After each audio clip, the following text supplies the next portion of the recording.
Hi guys, and welcome back to Confidently Clueless. So yes, I know I look very raw and I'm very sweaty.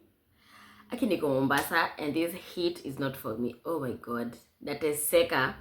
But anyways, yes, as the title says, my near-death experience.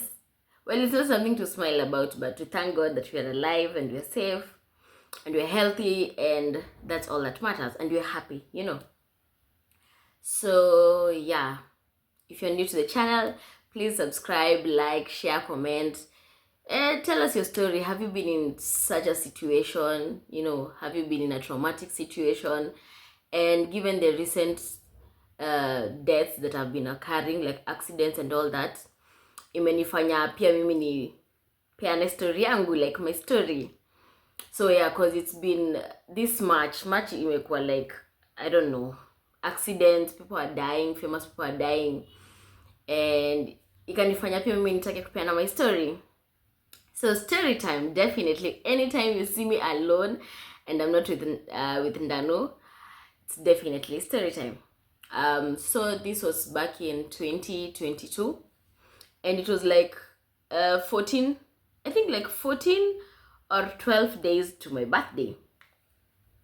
My birthday is on May 18th. Why am I thinking about my birthday? My birthday is on May 18th, and yes, it was 14 days to my birthday, and we had planned with my bestie that niende, I come to Mombasa. We create content, then I go back and celebrate my birthday. Niko karibu kusema how old I was turning, but just know that we are old. So yeah, on that period, your birthday yangu, I had planned to go to a children's home. Like, it was a whole thing with my friends. I was to go and visit a children's home and just celebrate my birthday with these kids, because I wanted to give back to the community. And so nilikuwa in the process of planning. Then later on, I go to Mombasa, then I come back and celebrate with the kids. So I can't even remember when it was. I can't remember the specific dates. But my mom was at home, and a cousin of mine, and mimi nimejitayarisha. I wore a gray sweatpants, some sandals. I remember that nilikuwa nimetoka pedi. I was like, naenda kutesa in Mombasa, I can't remember the top that I was wearing, and I had carried one bag because I wasn't going for long. I was going for a few days. So mimi huyo nikapanda gari, nikafika tao. After kufika tao nikapanda gari za kunipeleka SGR. So mind you, hiyo time ndio time yenye expressway ilikuwa inatengenezwa. So the last time I was going to Mombasa, haikuwa imemaliziwa, the expressway haikuwa imemaliziwa. Oh my god, kuna joto. Expressway haikuwa imemaliziwa. So that time nikienda ndio expressway ilikuwa imemaliziwa, but I didn't know because nilikuwa tumezoea kwenye gari na tushukisha, you just cross the road and ulikuwa tu unavuka barabara, and I think unatembea tu. I can't even remember, but I remember iko mbali, like haiko place yenye necessary uchukue boda. Na hata kama ulikuwa unachukua boda, ulikuwa unachukua like huko unavuka mabarabara mbili ndio uanzisha sasa njia kuingia SGR. So mimi nimeshuka, and ilikuwa around 2:30. It was around 2:30, and nimefika, nimepata watu wa boda, and I'm like, but nilikuwa nimesikia fununu like you have to take a boda, you cross hizo highway mbili, then now you go to the barabara ya kwenda SGR, kuingia sasa SGR ndani. So I met like several boda people, and I was like, nakumbuka tulishuka mimi and like wababa wawili. So those two wababas wakapanda one pikipiki, mimi nikapanda yangu.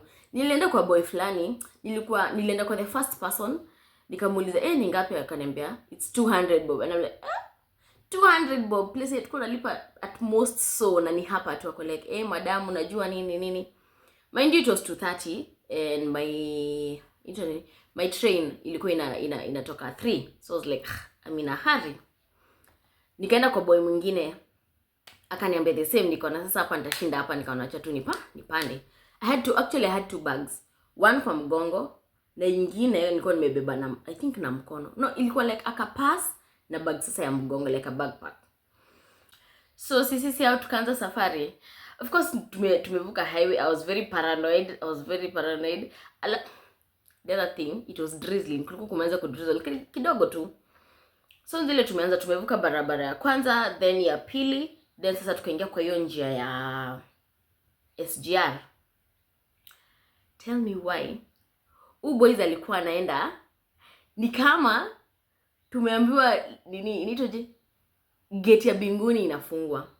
This guy was going so fast. Alafu I don't even think he had a helmet. Hakuwa na helmet, and of course pia mimi sikuwa nimepatiwa helmet. We were going so fast. Yani nakumbuka mimi nilikuwa nasikia tu like, alafu remember kuna drizzle. Mimi nilikuwa nakumbuka nikifeel tu like droplets za mvua zikinimwagikia and upepo. That time I didn't even sikuwa nimevaa glasses. So hata sikuwa naweza kufungua macho. Tumeenda. Imefika place like I don't know how to count things in meters, but ningeona ndio ile SGR pale, like I can see it. Mind you, in my head I really want to tell this guy, ebu slow down, like tumefika. Well, at that point nilikuwa naelewa mbona alikuwa anaharakisha juu like ni rush hour kwao. It's 2:30, so everybody anafika 2:30, kuna ile commotion mob.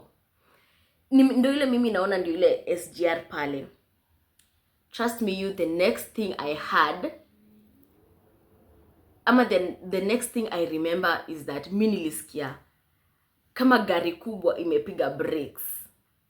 And the next thing, I am flying. Aki guys, nilipepea. Usinione kanono hivi. Aki nilipepea. Cause me, like I remember nilikuwa kwa boda. The next thing I remember niko kwa hewa. Not even kwa hewa. Nakumbuka nikirushwa from Nduthi. But the only sound I remember hearing was sound ya trailer. I think it was, at that point sikuwa najua ni trailer, but mimi najua tu nilisikia tu like, you see that screeching sound, keeping the brakes. That's all that I had. Tell me why nilirushwa. I think nilipiga soma. Well, it's funny now, but it was not funny then. I think nilipiga soma, alafu nikaingia kwa, what are these things called? Carafats. You see these things zinakuanga like kwa mtaro, not really mtaro, but kitu inakaa kama mtaro, but ni kama imesementiwa. Then most of them zinakuwa zimeandikwa numbers. I don't know what they are called. Like if you know them, please write on the comment section uniambie nini hizo. But hapo like nilirushwa from barabara. The barabara is a Maram road. From barabara mpaka kwa hiyo Tenite Carafat. Mimi sijui nini inaitwa. I think Carafat is a Kikuyu name, but nikarushwa kwa hiyo Carafat. And me remember hitting my head like before I land, niligonga kichwa, then ndo nika land. Alafu tena ni wa show.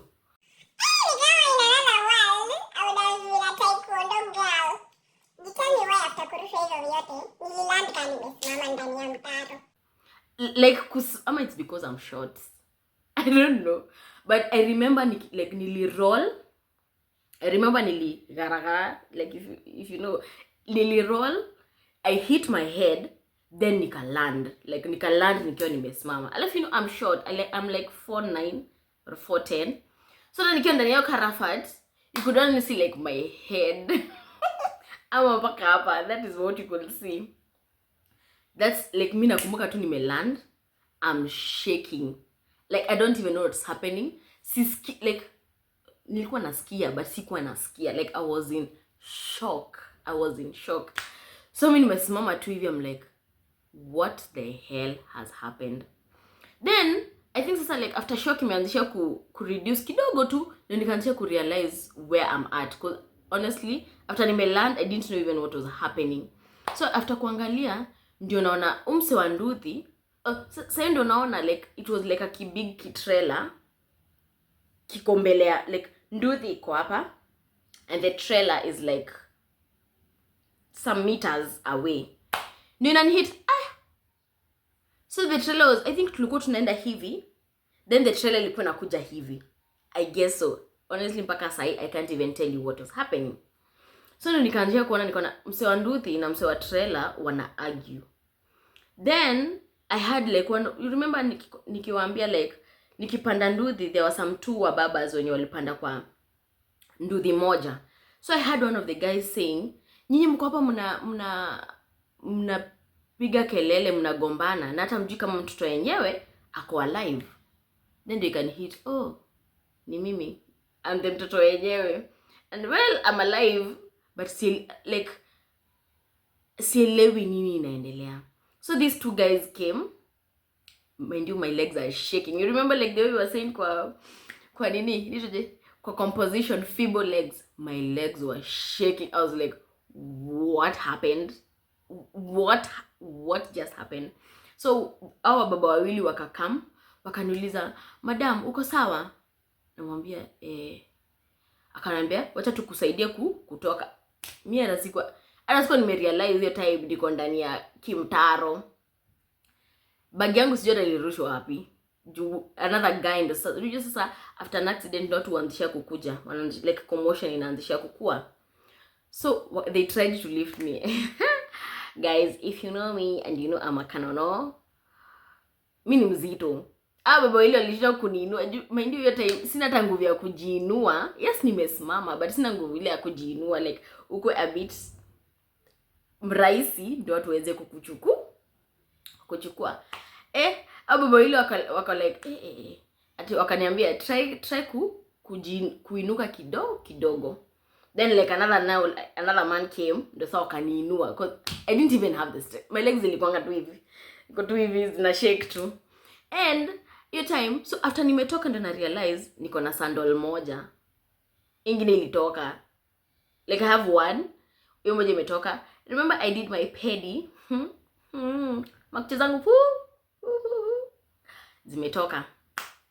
So ndo nikiangalia miguu yangu naona, okay, kakucha kangu kametoka bro. And then I paid level kutengeneza, niko like naenda kutesa. Then I'm bleeding kwa one of my toes. I'll put a picture here. Uone like your scar. Yeah, hapo kwa vidole kwa karibu na my toes. So that was the first thing that I noticed. The next thing that I noticed, tell me why. I told you guys nilikuwa nimevaa sweatpants ya grey. On my left side from magoti kwenda chini sweatpants ilikuwa imeisha. Like I mean the friction between my body and my trouser and the barabara ilimaliza sweatpants.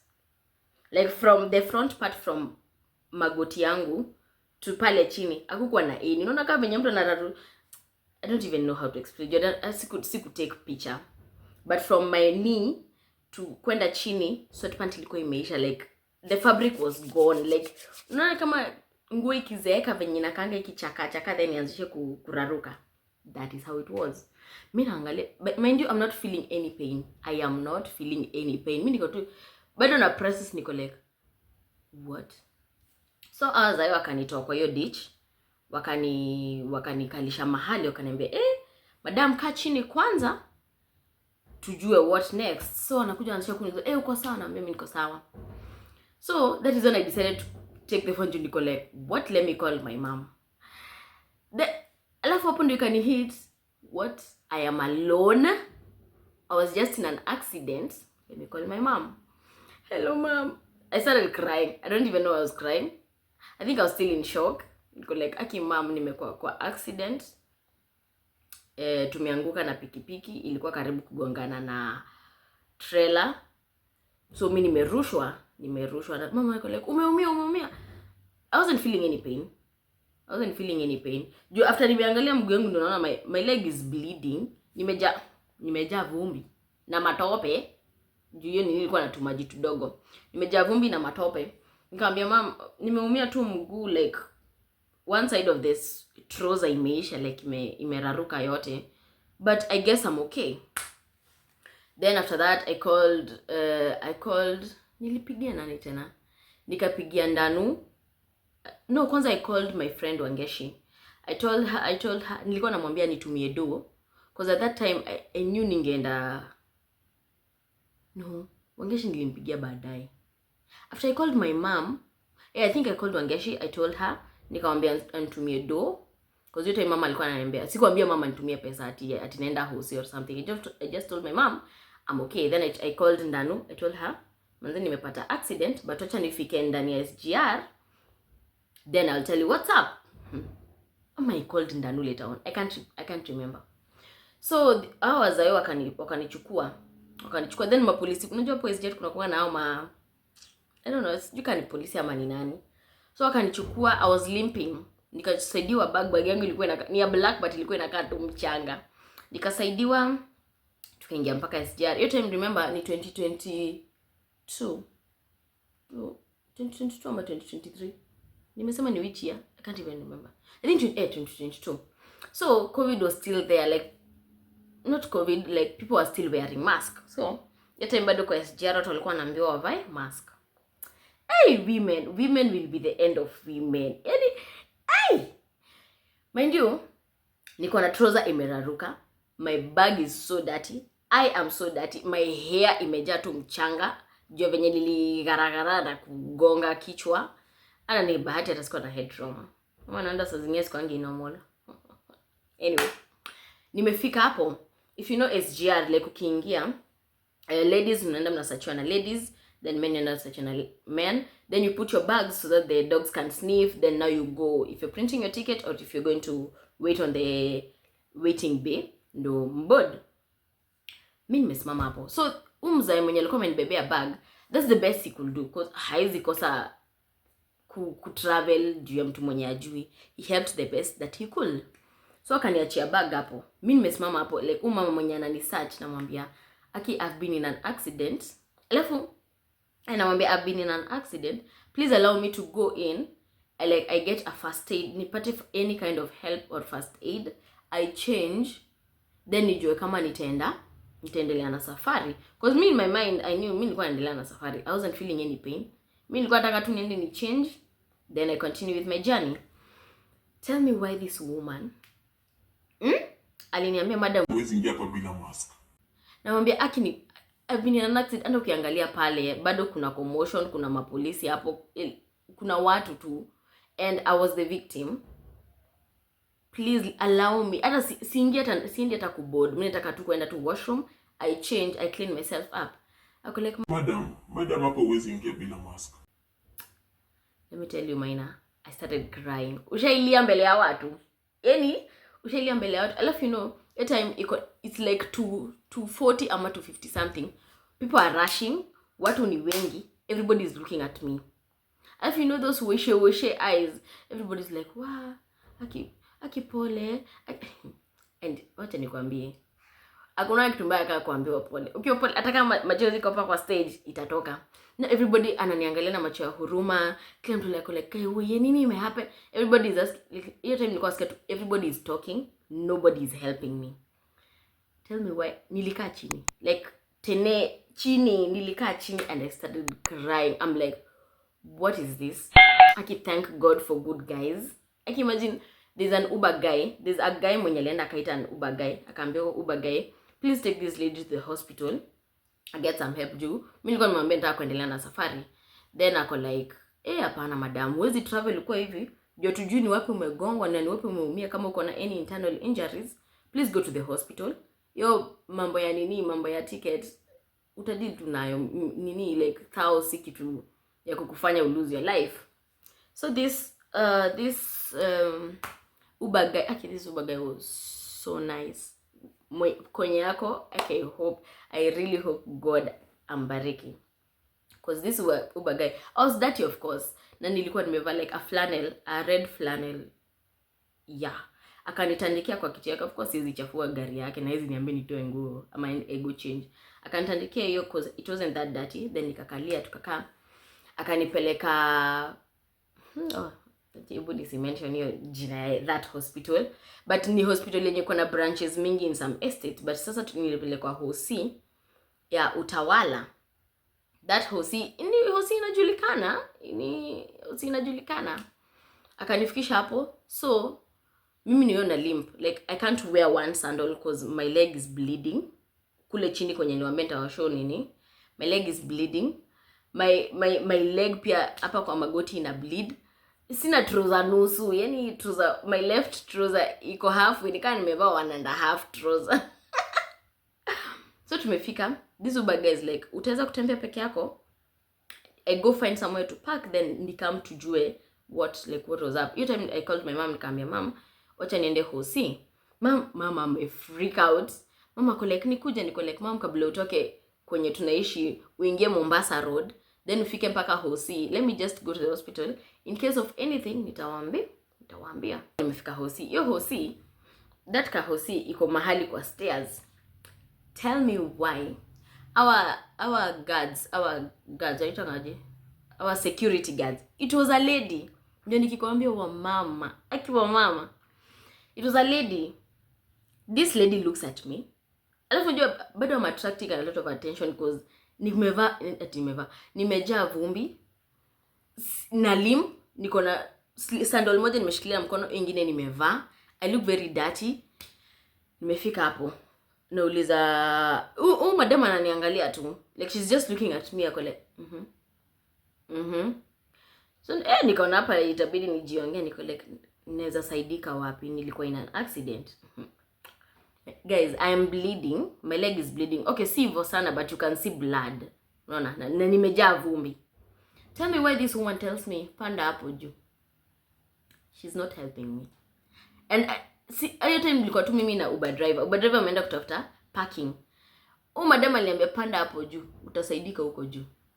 Niliangalia mama, niko like, you can't even help. Please be human. I'm sure hizo stairs zilikuwa like 50 of them. I think nilizipanda na like 10 minutes. Nilikuwa napanda moja, natulia. Cause imgu ya left siwezi ikunja. Nikiikunja ni kama hiyo nyama ina stretch, nasikia uchungu. Napanda ya pili, natulia. This lady is just looking at me. Anaangalia for some time, anaendelea na kazi yake, anaangalia kuangalia mbele. Mpaka niko like, hey God, which kind of service? Unaona mtu kabisa anateseka. The least you could do is just hold my hand, nisaidie tu kupanda juu. There was no other entrance, ni upandie hapo juu. I think there was another entrance that siku ya jokozo. I'm sure if it's like another kind of casualty, kuna awe wangepandisha patient. Mimi nimepanda, nimengangana. Nimefika, si hapa ndio entrance, like nimeingia kwa mlango hivi. Naona receptionist. My God, kazi ya receptionist ni nini? And you are in a hospital. Mimi nimeingia, receptionist ameniangalia from head to toe. Anaona niko na vumbi. Anaona ninatoka damu kwa miguu. Ameniangalia tu hivi. Hata hizi kuja, I mean, who raised these people? Who raised these people? Aliniangalia tu. I mean, like, you know me, I expected. Maybe mimi niko na expectations. I expected if you work in a hospital and you see mtu amelemewa akiingia, the least na hakuna like a healthcare assistant hapo, the least you could do is come, onesha huyu patient kwenye atakaa chini. This it's another lady. Yes, it's a lady. This lady looked at me. Niko na hapo, hakuna mtu ananisaidia. Nikajipeleka mpaka hapo kwa table yake. Mimi ndo nilimuendea. Nikaenda mpaka hapo kwa table yake, niko like, hi, Aki, I was in an accident. Nilikuwa nauliza kama naweza pata mtu wa kunifanyia first aid. This lady akaniambia, enda kaa hapo chini, nitaita mtu. I suffered. Mimi nikajikokota. So on my way back ndo nikalia hiyo like kiti ya waiting bay. Ndo one of the doctors, I think ni doctors, akakuja akaniuliza, what happened? Nikamwambia, akanipeleka kwa room kufanya first aid. Mimi nimeenda. I thought this guy mwenye ameni assess ndo ananifanyia first aid. Niletewa students. So this guy was observing. So mimi nimekaa hapo, wamerarua sasa tu zangu kabisa, like sasa imefika kwa thigh. You don't want to access like the whole area. So this student alikuwa anakaa ni student ama ni mtu mwenye ameanza ama trainee or something. Juu yeye ndo aliambiwa nioshe kidonda. Venye kwanza huyo daktari aliassess ako like, like hii scratch nimepata kwa mguu, like where I was bleeding kwa knee. Because I explained to him the whole story, like how the accident happened, and he was like, by the way, you're lucky when kanono juu otherwise ningekuwa mtu mkonde, ungekuwa umevunjika bone or something. Juu venye hiyo scrape, like venye scrape ilikuwa imeenda, ilikuwa imechukua nyama mob, ilikuwa almost kwenda kufika kwa bone. Thank God for being parts. Anyway, Daktari akaenda cause this student now started kuni osha kidonda, and you know like with cleaning the wound, for those who know, hakunanga kuhurumia cause ukihurumia itapata infection. So unajua mimi zile nasikia uchungu kulegelea, you know, ilikuwa boy nilekana nihurumia na panguza na nikafungwa. Then imagine this Uber guy came akaniletea bag, nika change, I wore a dress cause sasa singevaa trouser, akani drop mpaka home. This guy was Mungu abariki Uber driver kwa nyako, honestly. Kapeleka mpaka home, nikaambiwa I was given some meds, I paid, and nikaambiwa every day I should be going for cleaning, like na cleaniwa wound. Mimi nimefika, of course my mom is worried, and I really thank God I survived that . So mimi nimefika home. Mind you, hiyo time after nimeoshwa, singeweza hata kukunja mguu, singeweza kutembea sana cause it was painful. So kazi nikushinda wapi? Kwa kiti. The next day imefika, si nafaa kuoshwa kila siku. Nimeenda kwa like a local chemist to like where we go to kwenye tunaendanga hosi when like you have this minor diseases. Nimeenda, ilikuwa imefungwa, like it was cleaned na ikafungwa. So I didn't know that like student hakuwa anajua that after kuniosha hakuwa anafaa kufunika hiyo kidonda, you know. Alafu mtu mwenye anajua like ukioshwa kidonda inafaa kukua white, like if it's yellow jua it's infected. Mimi nimekaa, so the next day nimeenda kuoshwa. My mom is so scared. My mom hata alisema hata hizi nipeleka juu, if she sees me crying she'll start crying. Nikapelekwa na my cousin, nikapelekwa kuoshwa. Tell me why this doctor anafungua alafu anaona like nini yangu imejaa pus, because this is how it looks like after accident, even though ilikuwa inakaa. So hiyo time nikaenda kufunguliwa, kidonda imejaa pus, like it's supposed to be whitish and reddish juu ya blood, but it's yellow. Alafu imeform it was very disgusting. Imeform layer kinono kia yellow. Daktari akaniuliza, ulioshwa hii kitu kweli? Hii kidonda kweli? Like, nilioshwa na wakafunika. Kwa like, that's the problem. Hawakuwa wanafaa kuifunika na hawakuosha vizuri. Cause walikuwa wanafaa kuosha ikae whitish na wasikuhurumie. So daktari akaniambia, you see all that, hiyo layer yote yenye imeform, I'm supposed to clean all of it mpaka tuone inakaa whitish. Lord, that thing was painful. Alafu alikuwa achukua like gauze, for those who know, like mwenye wanajua gauze, mwenye wanajua gauze, ilikuwa ina scrapiwa hivi. God, I cried. Ushailia mpaka after place hauna machozi. I cried, and this guy aliscrape hiyo kidonda. Imagine place, hata ukitikata venye mtu askaya uchungu. Now imagine like a big, I'll show you the scar. The scar inakaa hivi sahi, inakaa hivi. I'll show you, this is how it looks. So unaona hiyo area yote, it was like imejaa hiyo pus and it was scraped. I cried. Mimi ilifika place hata nilikuwa nakaa like nilikuwa feel tu hiyo uchungu internally. So it was cleaned. They went back na wakaniambia, now every day I have to be doing that mpaka I think for a couple of days. Tell me why my mom refused to clean me. Mama akona roho nyepesi. It's my friend Wangeshi mwenye alikuwa anakuja every day kuniosha. My mom kazi yake ni kunipatilisha tu handkerchief ako like, uko sawa? But all in all, by the time ilikuwa nafika my birthday, on my exact birthday, on that exact birthday, I think ilikuwa na weekend. But no, I think tulienda children's home on a weekend. But by that time nilikuwa like nimepona. I was still limping because most of the time after nimecleaniwa haiko inafunikwa. So kama nikulala na lala, nilikuwa nimefunika blanketi mguu moja. I couldn't cover like hii side nyingine juu ingeshika nyama na ingekuwa sasa, you know. So on that day, on my birthday, nikaenda, I actually baked myself a cake. Let me see if I can find the cake that I baked. I baked a cake. By the time nilikuwa sema niko na Mombasa, I had already bought everything. My friends had contributed for me, and thank you to everybody who contributed for me to go and celebrate with the kids. Nilienda na my friends, we cooked for these kids. I hope I can find a picture. We cooked for these kids to celebrate. Now it was a beautiful, but it was one of my favorite. It was my favorite birthdays ever. We celebrated my birthday, and I really thanked God for my life, because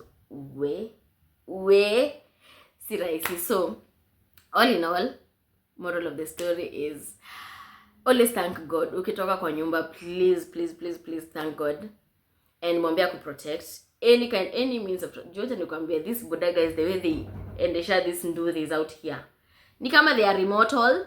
Na wewe ni bagi ya waru, yedi kigunia kia waru tu uko nyuma. Why are you speeding? And trust me, from then on nilipata PTSD. Sasa siwezi kupanda Nduthi.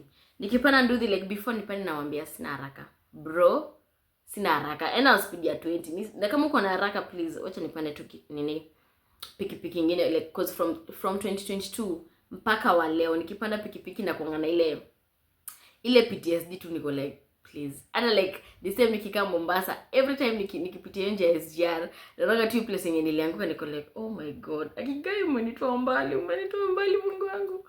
But always thank God. Ukienda mahali na ufike safe, and even for your relatives, for your loved ones, ukienda mahali wafike safe, because let me tell you, these roads are not safe. At a rail, at any means of transport, it's not safe. It's all by the grace of God, and I really thank God that I'm alive. I really thank God that nilikuwa saved from that incident. And you know, the worst thing is that hiyo time yenyewe nilikuwa hapo, people were asking me ati umeangalia ati sasa, like before nipande Uber, this mapolisi wapo walikuwa shinda kiniambia ati madam, nataka uende hospitali alafu urudi tuandikishe statement. And I'm like, statement alafu umsa pikipiki mwenye after ameniangusha, he didn't even care to check whether I'm alive, whether I'm hurt. Huyo ndo atakuja kunilipa ati anilipie bili ya hosi, ati anilipa tijua kuni, you know, because they really insist that niliende niandikishe statement. And me, I was like, all in all, hata msa Uber aliniambia, you are safe, you are alive. Wewe tujui hiyo pikipiki yako nayo kama ni ya loan. Uende mwanche stories za makesi kotini. Me, after nimeenda house nilienda to home, and I gave them my number. They kept on calling me, but nilishinda tu nikiwadanganya nakuja juu. I was like, by the end of the day, I'm alive, I'm safe. That's all that matters. Sitaki mambo ya makesi nini. So guys, that is my story, my sad and happy story, because I survived. So yeah, before you travel guys, please put God in your presence. Ask him to protect you, because it's not by our might. So that is my story. And yeah, if you have a tragic thing that happened to you, like a tragic accident that happened to you, you can share with us. And yeah, please guys, make sure you follow, subscribe, like, share, and follow our social media pages. Mimi at T_T Wambo, and Fondano is janet.n.n. and definitely follow our social media handles at Confidently Clueless. Bye guys.